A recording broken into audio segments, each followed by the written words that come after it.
Okay. So the final shiur for kashrut, I want to talk about again. The more once we have the rules in mind and we understand how to keep kashrut, and we also went through questions regarding eating outside and the criteria that have been set in terms of allowing us to eat.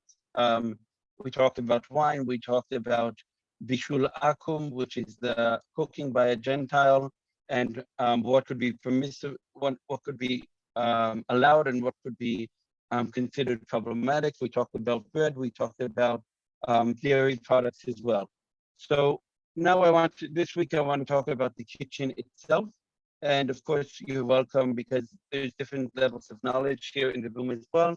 So if you have questions, then or things that I've not covered, then you're very welcome to just raise your hand or to unmute yourself and discuss.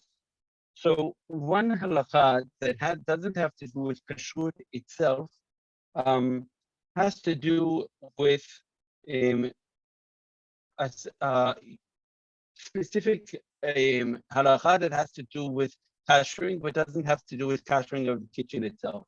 And what I'm referring to is the fact that if we buy new utensils, then they have to be immersed in the mikveh.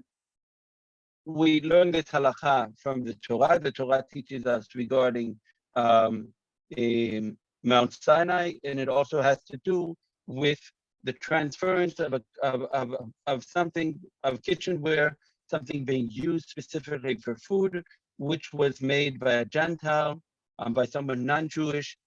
So if it is belonging to me, if I buy something from that is not made by someone Jewish, then I take it to the put it in the mikveh.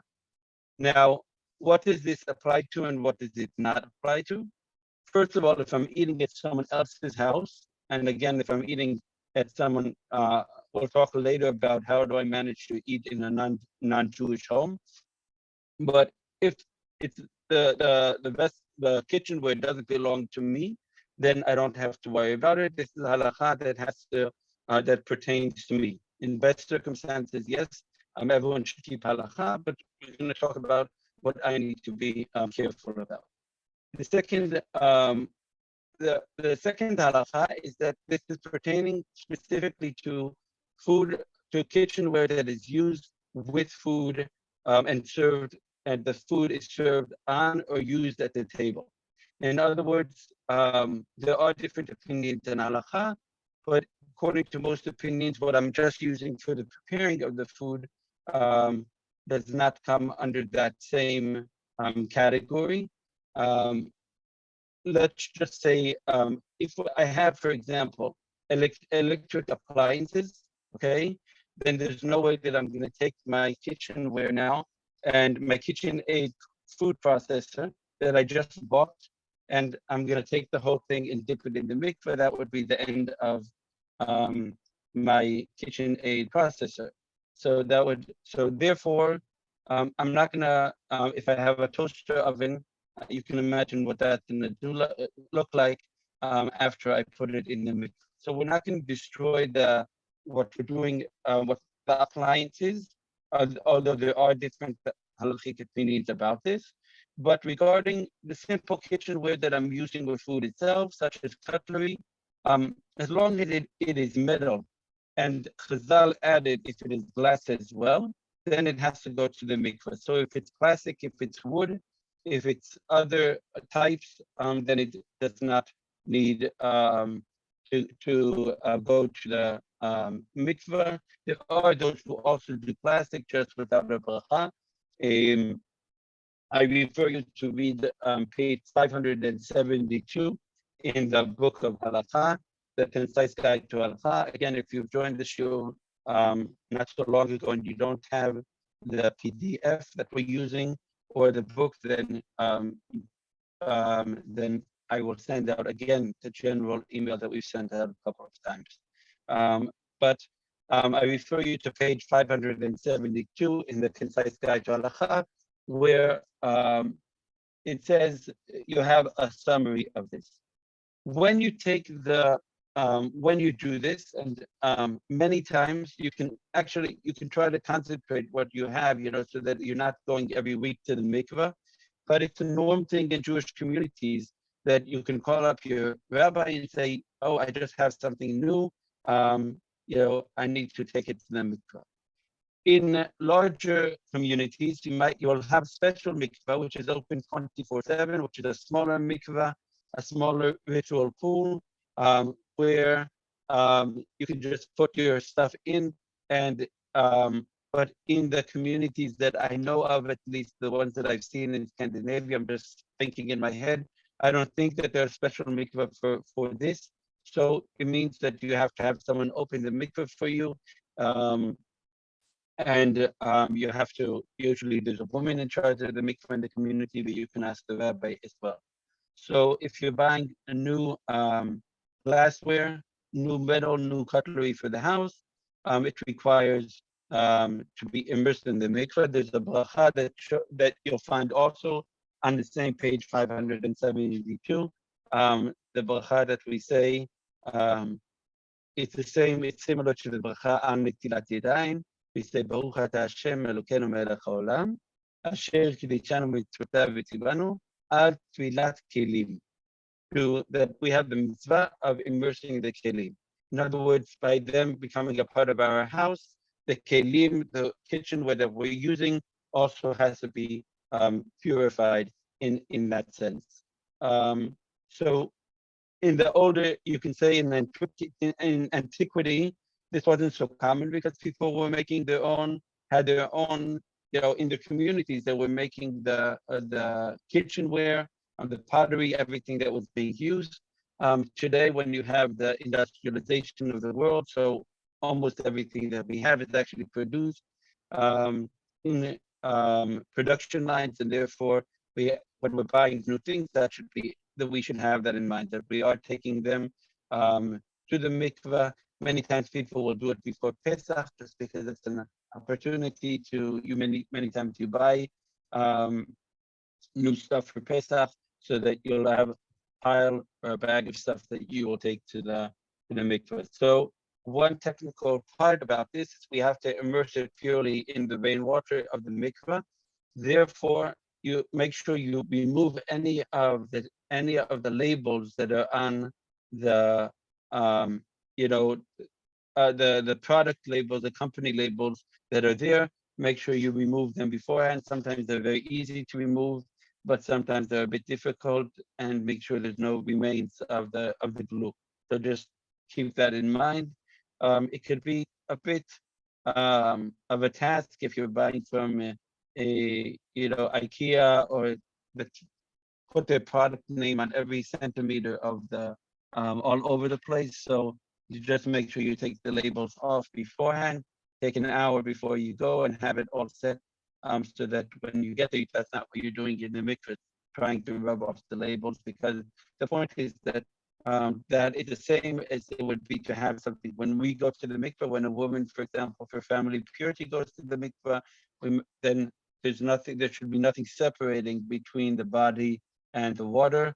So in that same sense, there should be nothing separating between the vessel itself and the water. So this is not so well known, I would say, but halachically it's well known. If you're a religious family, it's quite aware of this.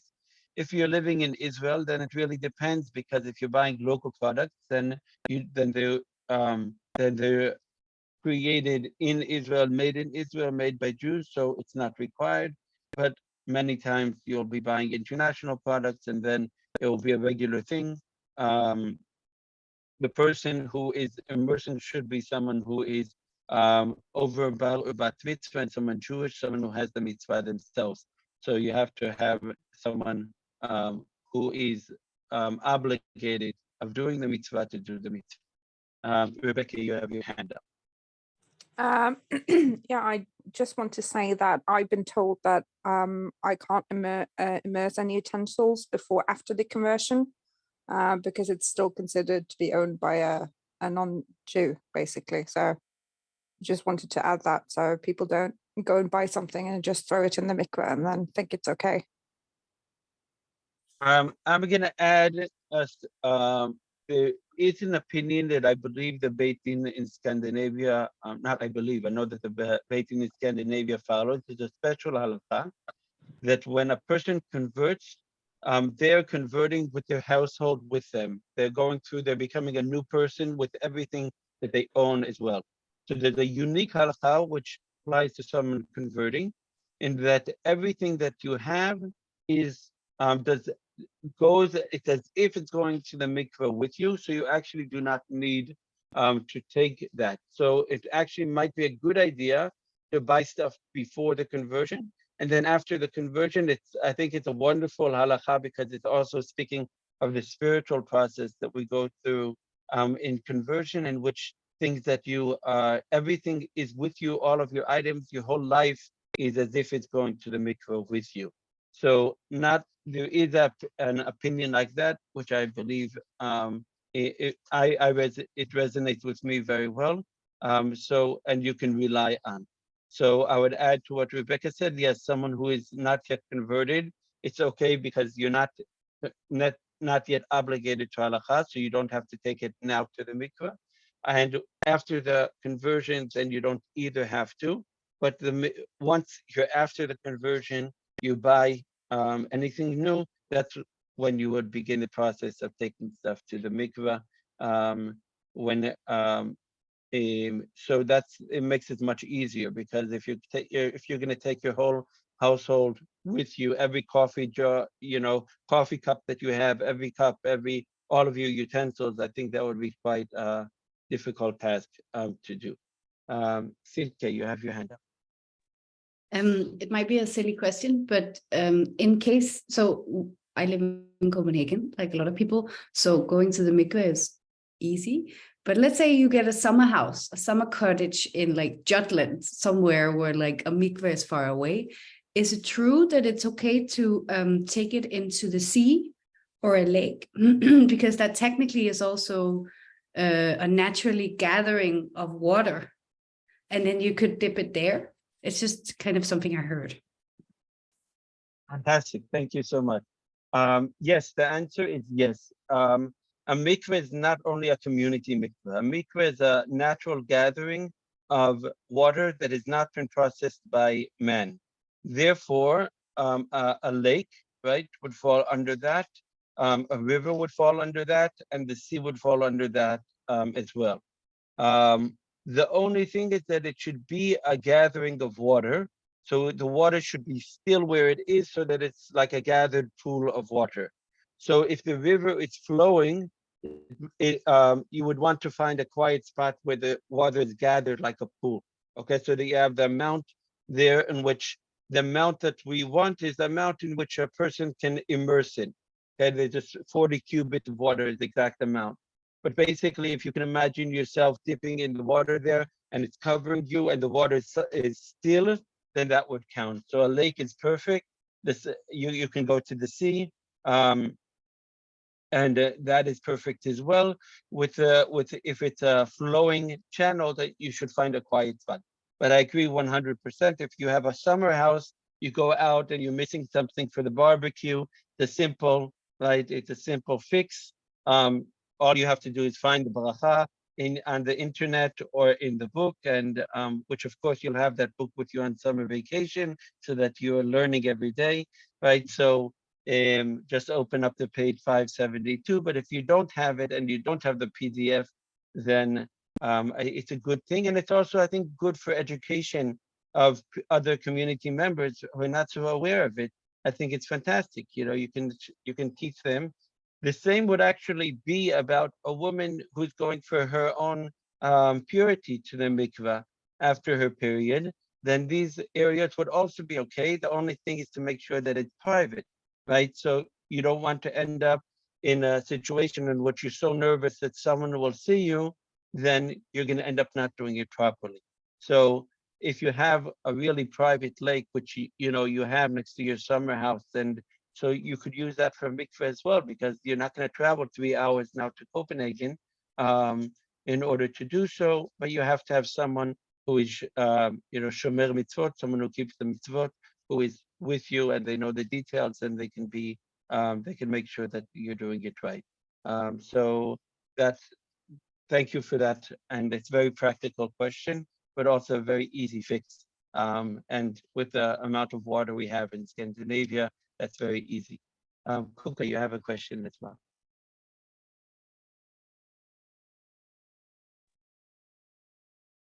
Any further question? Kuka, you had your hand up? Yeah, sorry. I didn't have I had to. My mic was off, like, from the settings. I was also wondering about with the thing about the lake. Aren't there? I was reading about this a while ago, and it was the article that I was reading, it said that there are some like instances where the lake won't be ideal for it if the water to the lake is from, like, I don't remember what it said, but it said something like lakes with the majority of the water coming from springs, that they are okay, but lakes that's where the water originates from somewhere else, it's not okay. Yeah, it's basically if you have for example, a dam, right? You have pipes that are transferring the water from one place to another, then the water loses its purity because it's becoming man-made. And the idea of the mikveh is that we're going back to our natural sense. We're going back to the natural purity. Anything which is coming straight from heaven, in other words, rainwater, which is not processed in any way, would be okay, as long as it's the water is pure, the water is clear, the water is not tainted in any way. So natural water would be okay, anything processed would not. So sometimes you might have a dam or something which is transferred through pipes, and that could be problematic.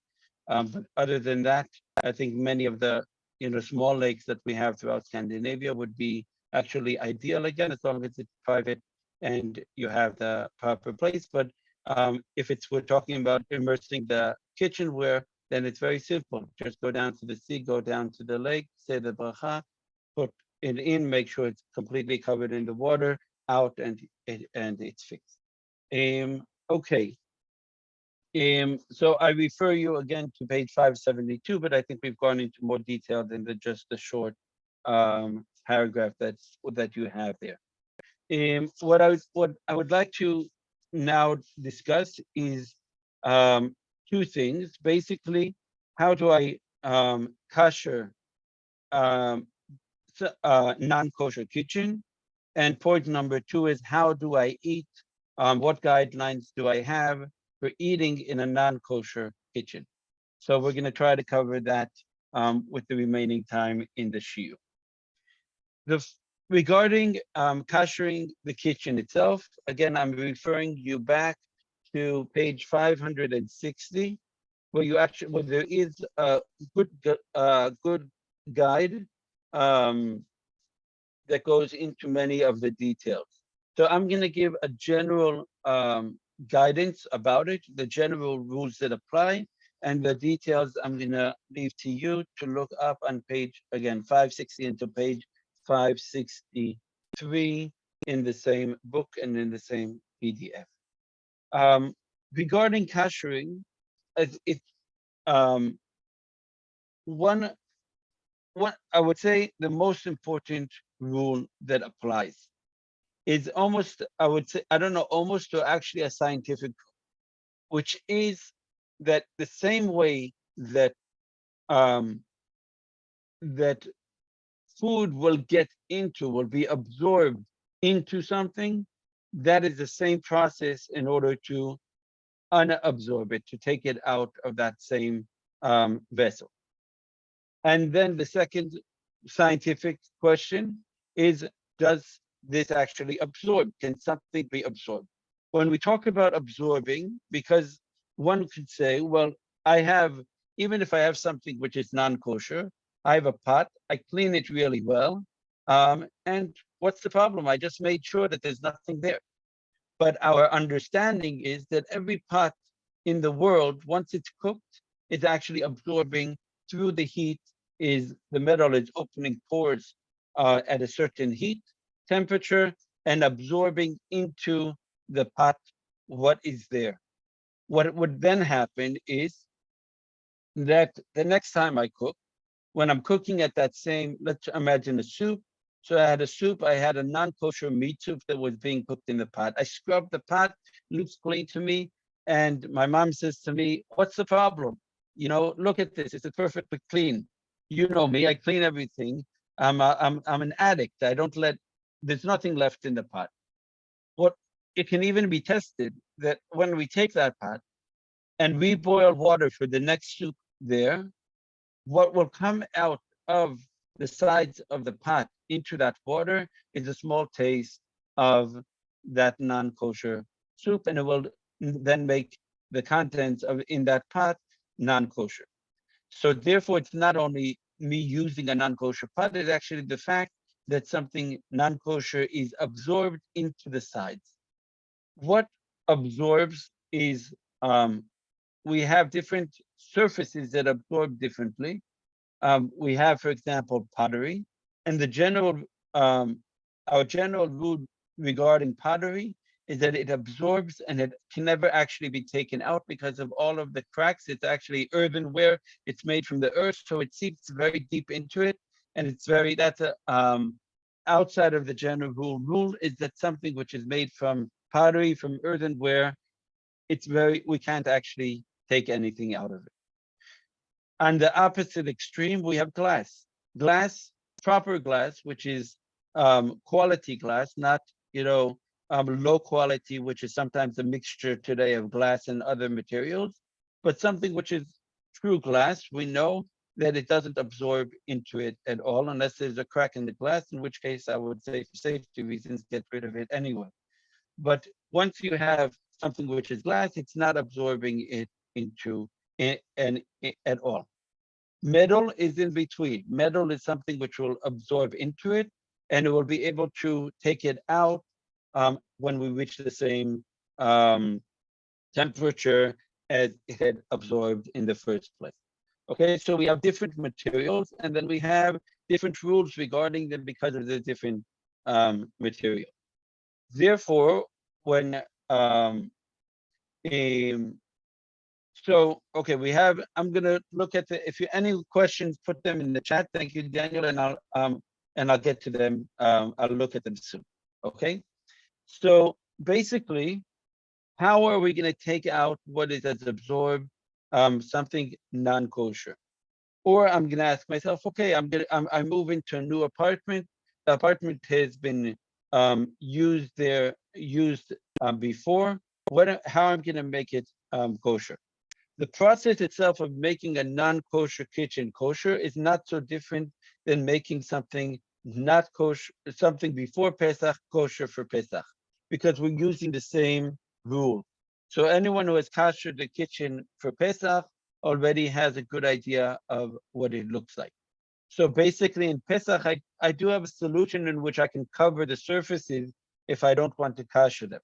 But if I'm going to be living in this apartment, that's not really realistic to cover, right, the surfaces with tin foil.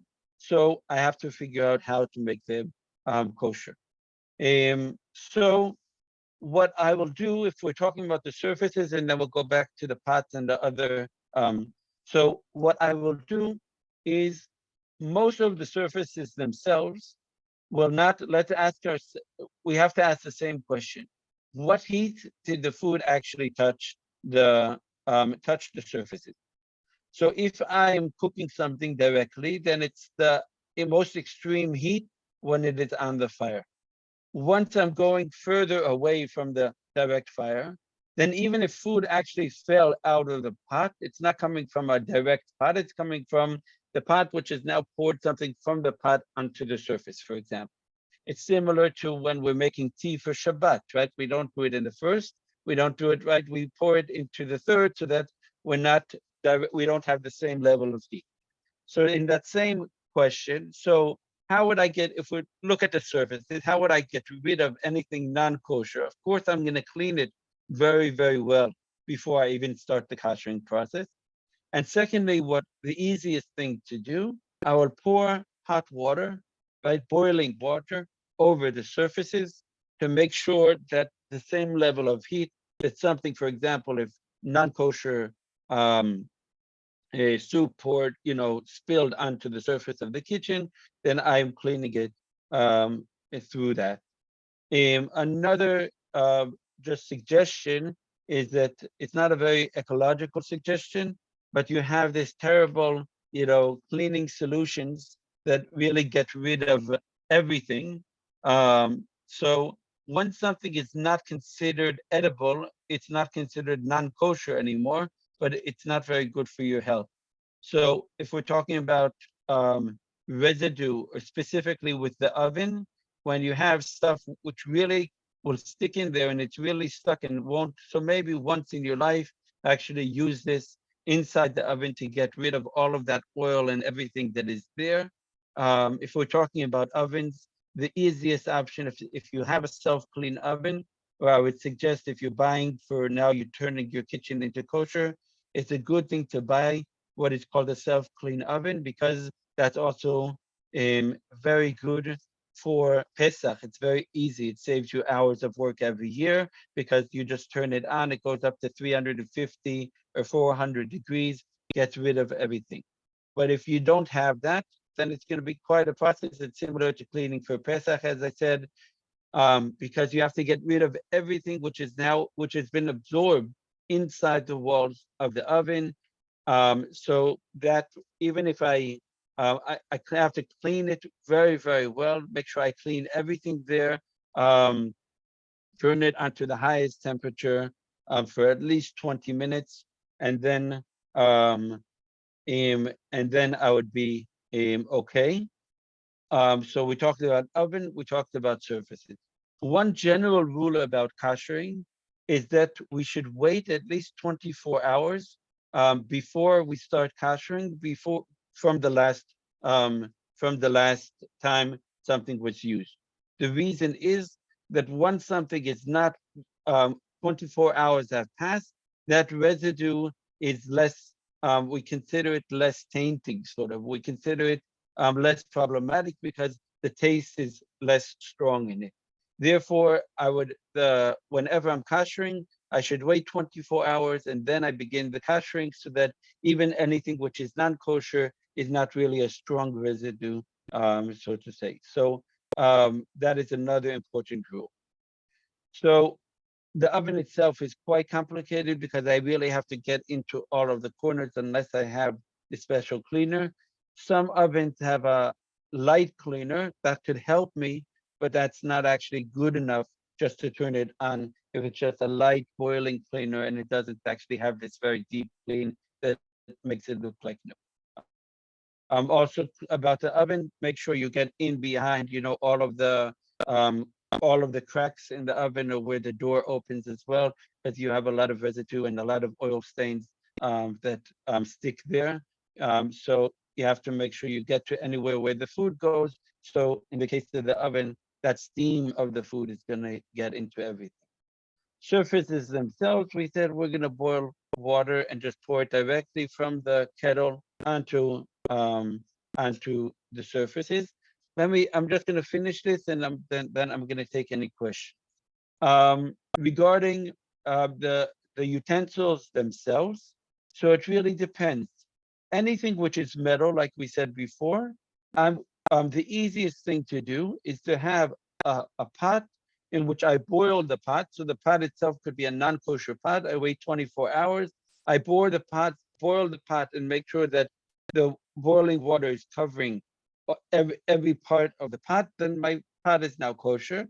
Then I can use that pot to put all of my utensils, all of the cutlery, just throw it in while the water is boiling. We have to keep the level of boiling water all of the time so that it's taking all of that out. So I can pour 50 forks and 50 knives into the boiling water, wait for the water to boil again.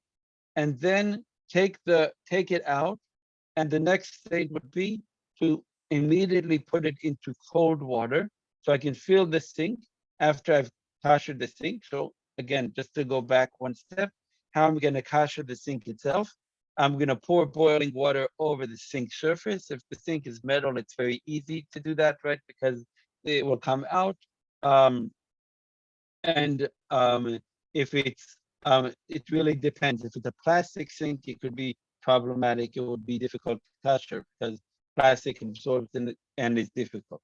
Okay, so basically, I'm going to kasher the sink, fill up the sink with cold water, and then throw everything into the big pot, and then take it out, throw it into the cold water. The reason I'm going to put it into the cold water is that it's going to close the pores so that we now have it properly kosher like new. So the cold water is now closing what has been opened by the heat, and then we're done with the kashering itself. Certain elements, and then I'm going to get to your questions. Certain elements are very difficult to kasher just because of the amount of heat that they absorb. For example, iron. Mostly we'll have iron around the surface of, of the gas where we're cooking. So many times those, those frames will be iron frames. Iron frames, it's very difficult to kasher. The only way to kasher is that if I use like a gas burner, like very hot, until it becomes so hot that it becomes like red hot. So usually your community rabbis will have those for Pesach when they are kashering the industrial kitchens of the community. So if you're moving to a new house, again, it's something to talk to your rabbi about. The other option is to not kasher and then just realize that any food that falls on those iron grates will be considered not kosher. So because you don't have any other option, which is also okay, because if you're using the same surface for both milk and meat, anyway, if you're heating up milk and then the milk spills over and then the meat is going to spill over, then that is going to be not kosher anyway. So many times those surfaces are not actually considered kosher, so that anything that falls there, we're not considering kosher. So let me take some of your questions, and I'm going to look at the chat as well. Okay, Sophie, go ahead. Okay, it's just because I have a question. I inherited some very beautiful like pottery plates that I of course would like to use. And then I heard something about that you can store it in the basement for a year and then it will become kosher if you can't cook it. Is it correct? Or good question. There is an opinion like that, but what we usually talk about Pesach, in which we say something which has been used for meat or milk could change if it hasn't been used for a year.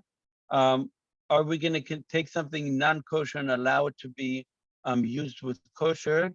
I'm not sure. Let me get back to you about that. Okay. I want to see if we can take that one step further and allow it. Otherwise, the solution could be to use it only with cold, because if you're using it with cold fruit and serving cold fruit, then it's not absorbing anything. But if you're using it for a hot meal, are we going to say that that is permissible? Let me check. Okay, it's a good question. Because I think I have like, I don't know, 75 pieces in that set, and I'm not going to only use it for cold. Then I would rather give it away if I can't use it. I heard a comment on this exact issue that if the old things have a thick glazing, then it's easier than if it's not glazed or thin glazed.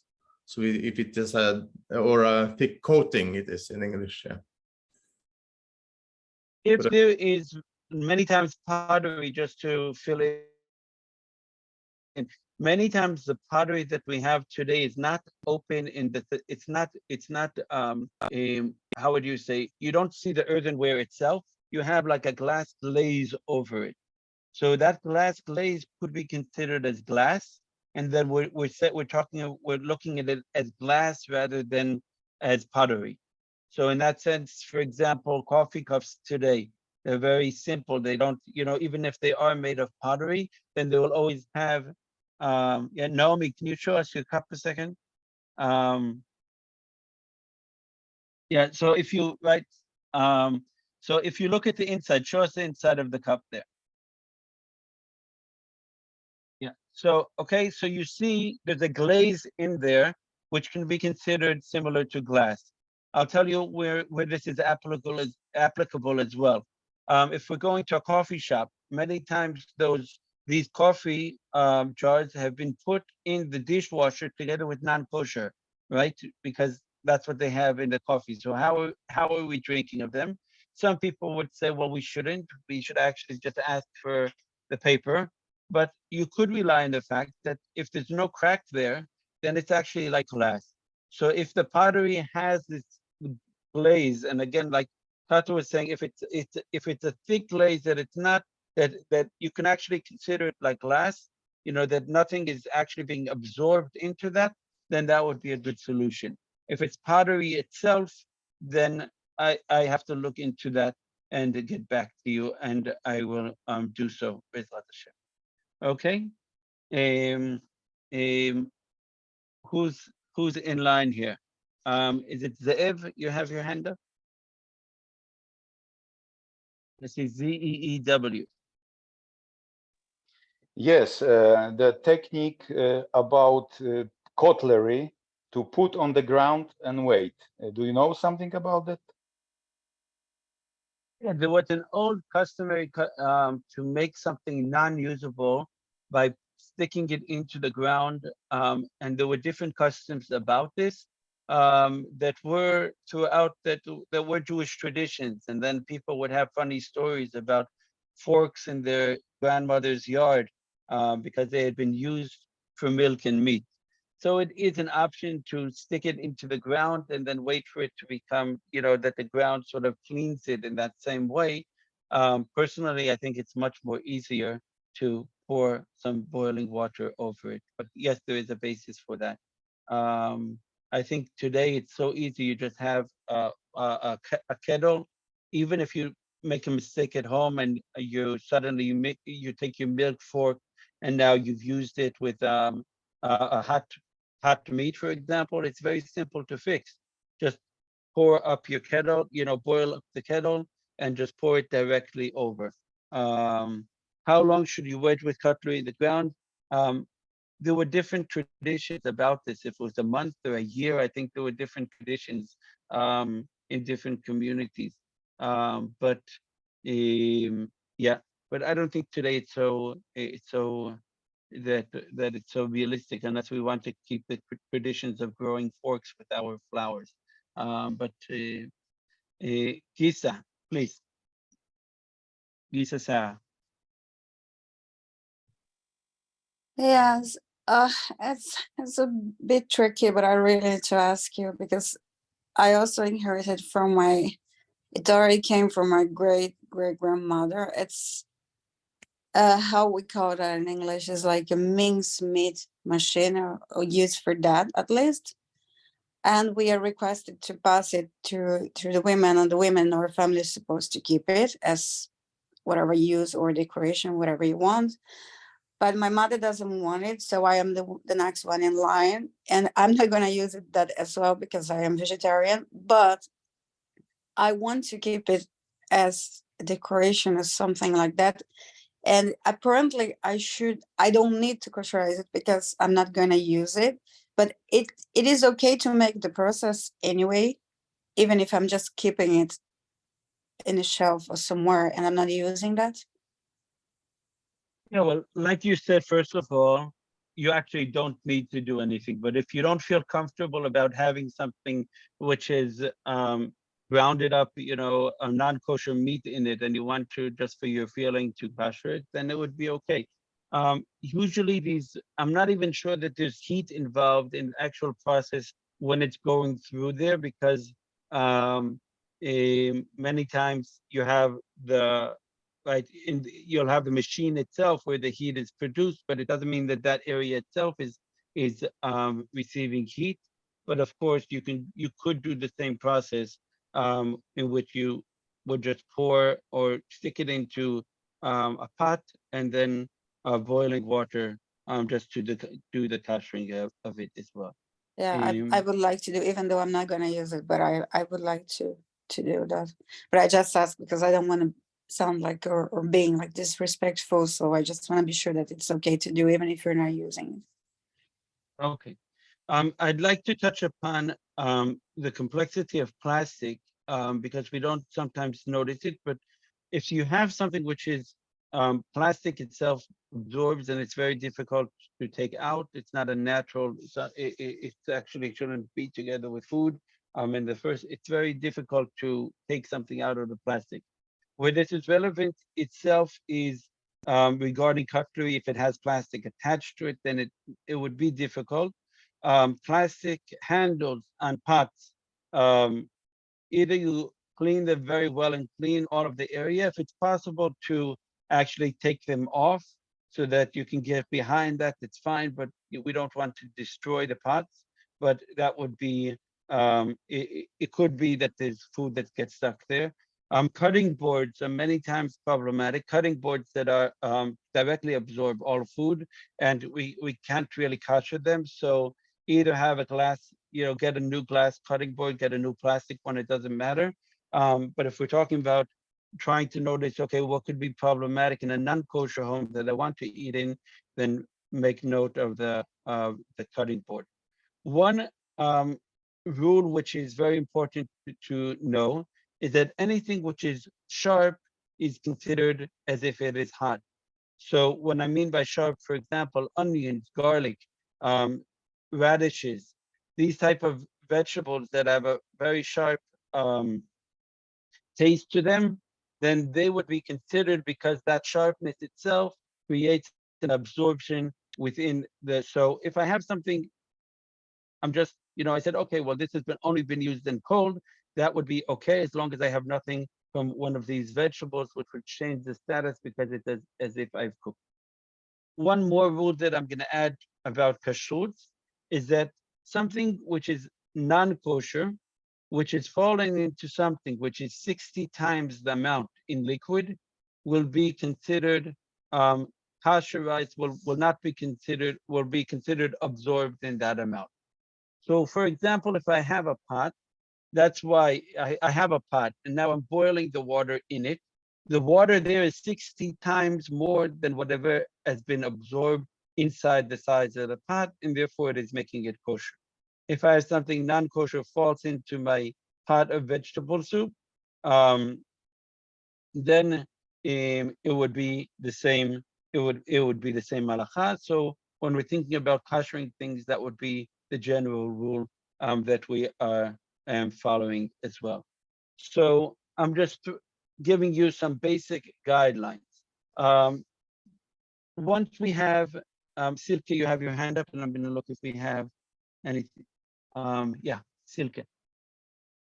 Yes, it's a quick one. It's just because you talked about kind of pottery, and I just want to make sure that you're talking because it sounded like you started talking about clay, but like for something as nice as like, are we talking about like this is not pottery, this is kind of like what is the word, porcelain and stuff like this? Yeah. Is it the same thing that applies, that if the coating, like if the coating is thick, then it's considered glass as well?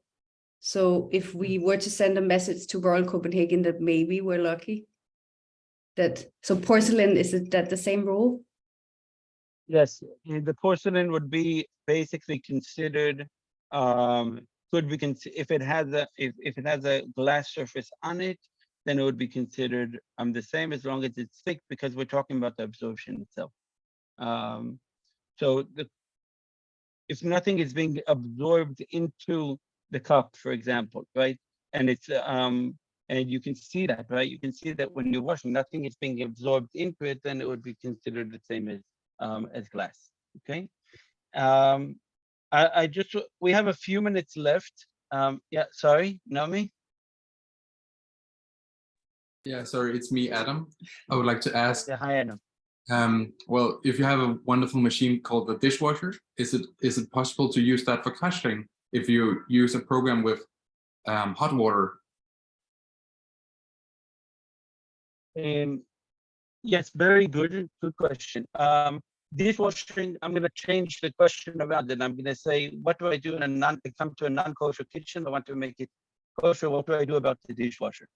So, especially since there's plastic elements that are in there, right? So, first of all, to make the dishwasher kosher, we should again wait 24 hours so that anything is absorbed there is not edible in a sense, it's not, right? It's not strong. And then the second thing would be to clean out the filters very well. The filters themselves many times are metal. Clean out that whole system, make sure inside as well that it's as clean as possible, and put it on an empty cycle at the highest degree that you have. If you have 70 degrees, if you have higher, it's better, whatever the highest, and then we can consider it kosher. Regarding the kashering itself, so yes, that could be used as a system to kasher glass, but the cutlery itself, it would be better to do it in the process that I mentioned before. So you can kasher all of your glass, including glass trays and everything in that way. We do that in the industrial systems when we need to kasher plates in order to, so we use their industrial dishwashers. But the cutlery and pots and everything else, put them directly into the boiling water, have a big pot and put everything in there in that way. Okay, so now I have 2 minutes left, thanks to Adam. I just, regarding how do I manage in a non-kosher home? So the general rule would be to follow the same rules that we've set in this shiur, right? So that if anything which is that is cold does not absorb, okay? The easiest thing would be, of course, if you have paper plates and paper cups, and then that is the easiest. Coffee machine, let's just, if we go to very fast, the basic, I want to be at my parents', for example, and I want to have coffee with them. Coffee machine, the only thing that is ever put in a coffee machine is coffee, and in that sense, it's filtering coffee. So I wouldn't have any issue itself. The glass itself, right? If I could do that kashering process or have my own kosher cups beside, that would be the best, and then it depends on the relationship that I have with my parents. And that is, of course, very important. And I did get a request to have a special shiur about that, which we will have after the summer, about, how do we respect our parents in a situation in which there's tension regarding the conversion and also kosher. But in general, if I do have a good relation, it's easy to have a few kosher plates on the side. Cooking itself would be problematic because I'm not going to come and kasher every Sunday when I go to my parents. Oh, let's do the kashering process. It probably will make a lot of, stress. But I would say then just come in with, there's no problem in cooking in the kitchen itself with your own kosher pot and kosher ingredients. So if just the easiest thing is to have your own set, you have your own cutting board, have a knife that you are using, and to make sure that that is being respected in the same way that anyone with an allergy would have that our parents would respect as well. So the basic rule, though, is that anything which has absorbed would be problematic. So in that same essence, if it's glass, then as long as it's clean, then it hasn't absorbed anything, and therefore I can have a tea in a glass, even if it's been washed and together with non-kosher in the non-kosher dishwasher. Regarding cutlery would be problematic. If I'm eating cold, then it's not such a problem. If I'm eating anything which is hot, then it becomes much more complicated. I did promise the Jewish community in Malmo before I left that I would create a guideline for eating in a non-kosher home, and I owe that to them. So I hope to get around to that in the next couple of weeks. And when I do so, then I will be able to share that with you as well. Just a basic guideline of how to eat in our in a non-kosher home. Of course, solution oriented. We want to have as least stress as there. We want to have as much respect and as much relationship as we can have. But we want to be able to set the guidelines very clearly for them. I would say just a general rule. Someone who hasn't learned halakha like everyone here will find a lot of this strange. For us, it makes sense. It's not so spiritual. Today, the shiur was completely scientific, but I don't know how beneficial it is to actually share all of that with, just say, these are the rules. It really depends on your relationship. If you have a curious parent who wants to understand, then that's fantastic. But just share the rules and say, this is what I need in order to be able to share, in order to be able to have come over on Sundays to you. So could we set this as the guidelines? And once we have it, then you can actually have that guide and send it to your friends, to your parents, to those around you in the community who are not keeping kosher. I think it's very important that we have that option to be able to help someone who really wants to host us to say, here's the kosher list. In Malmo, for example, I made a very short kosher list, which is just for for that reason, for the tourist who comes into Malmo, or if someone else just wants to set a brunch for you who's keeping kosher and they want to host you. So it's a good thing to have a very short list. Maybe you can do it yourself if you don't have it in your community.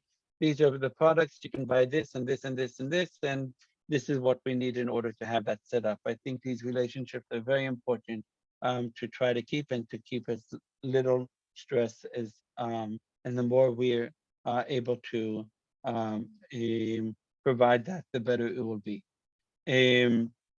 What is defined, final question for today, what is defined as cold and when does something become too warm to become problematic?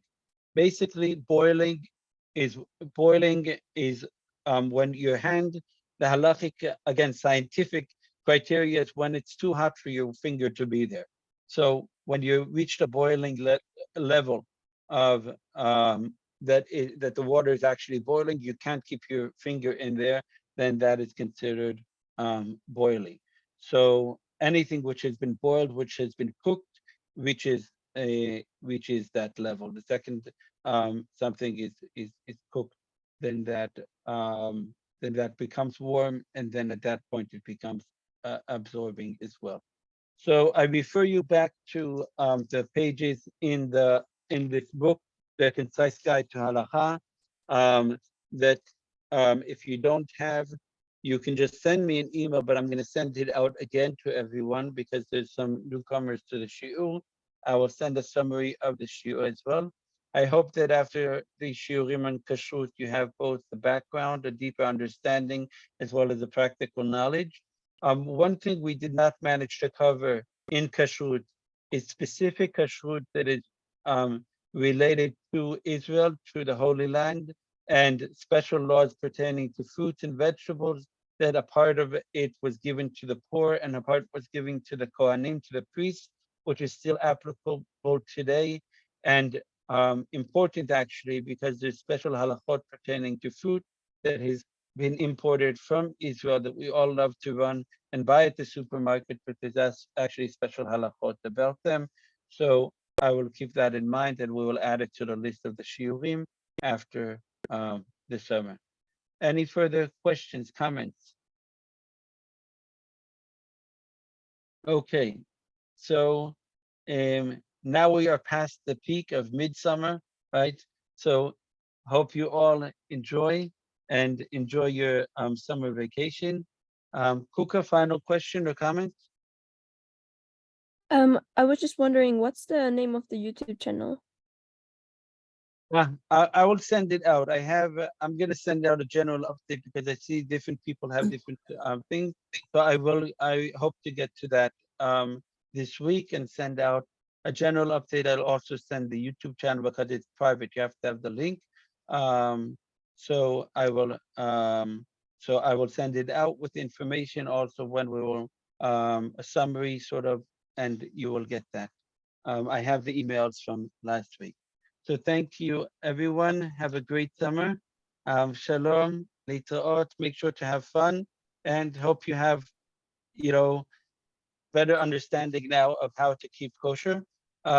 One final thing, you know what? I'm going to add one final tip. Okay, barbecuing in the summer.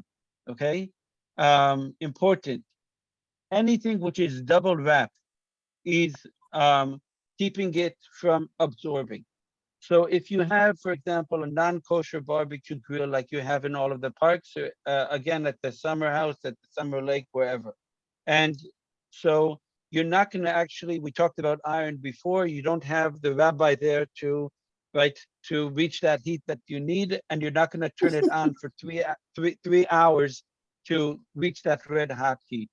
Easiest thing is just to double wrap it in tin foil. Okay, so it's also if you want to eat in a fish restaurant and it's a non-kosher grill, same thing. Ask them to double wrap it in tin foil. Of course, the knife itself and with the lobsters and everything else is problematic, but that should be obvious to you, right? We're not going to clean the fish with the non-kosher knife and cutlery. But if we do have our own fish, or we have cleaned fish which we can rely on, and we have filet that we've bought or whatever, double wrap it, put it on the grill. Okay, now Rebecca, you're stepping in, please. Yes, because you brought it up with the grill, and I was just going to write it in the chat. But because I bought a barbecue grill for to have at my mother's place, so I was thinking about if you use it, like how to use it. Can you use it for both milk and meat if you have different grills, or is the dripping?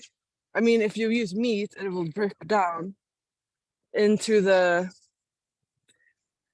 grill itself. So even if you have different, nets, what is it called? Yeah. It will be a problem, so basically just make sure that, in other words, if it's a grill and you have the charcoal and it is reignited, or even if it's gas and it's reignited, and just leave it on in the same way that we would leave the oven on until it gets really hot and gets rid of all the residue, then that would be fine in the same way as an oven.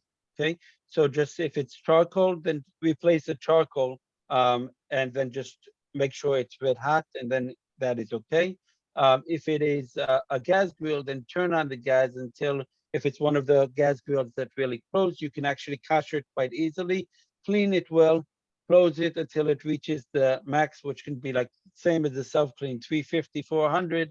It would both be kosher it, and it'll also neutralize it from milk to meat as well. Okay. But can I just ask one okay. thing about something very fast? It's not related to that. It's about the books, because I'm a little confused. We're supposed to order 4 books, okay, that I understand. And how many books we have got through your PDF, the PDF you have sent to us? 2 or 3? Yes, the publisher gave me permission to share 2 PDFs, the one about halakha and the one about machshava. All 4 books are very important, but the first one is just a good commentary and translation of the Torah itself. And then you have one about the sages, which is also very important to understand the background of everything that we're learning. So our suggestion in the shiur is that you buy all 4 books and that you go through them. Yeah. But the shiurim itself are based mostly on halakha, and sometimes we add from the machshava, which gives the background and the meaning and the spirituality. Okay, then I understood it right, because some people thought they got 3 books. I said no, we got only 2, if I remember well. Okay, that's it. Thank you very much. Okay, have a great semester. Yeah. Will you send like a list of the books in the email? Yes. I realize there's some people new here, or relatively new. So I'm just gonna resend the first email that I sent with all of the information, and then I'll add one about the summary and the schedule for the summer. So Kuka mä voin lähettää sulle? Okay. Okay. Thank you. Yeah. Also, will there be information about the YouTube channel where the recordings can be found? Yes, yes, I'll send all of that to you. Don't worry, no worries. Okay, Okay. thank you. If you miss anything, then just if you miss or you don't receive an email within a week, so I'm sharing the email for the shiur. It's info@scandin.org. I'll share it to everyone. 1 second. How do I do that? And so just send me an email in a week if you haven't received anything saying that you haven't what's- done so, because What's the? Oh, okay. Now I see. Thank you. okay. Okay, have a great semester, everyone. Have a lovely summer. Bye-bye for now. Thank you, bye. Shalom. Bye. Shavua tov. Shabbat tov. תודה. Thank you. Thank you. Shabbat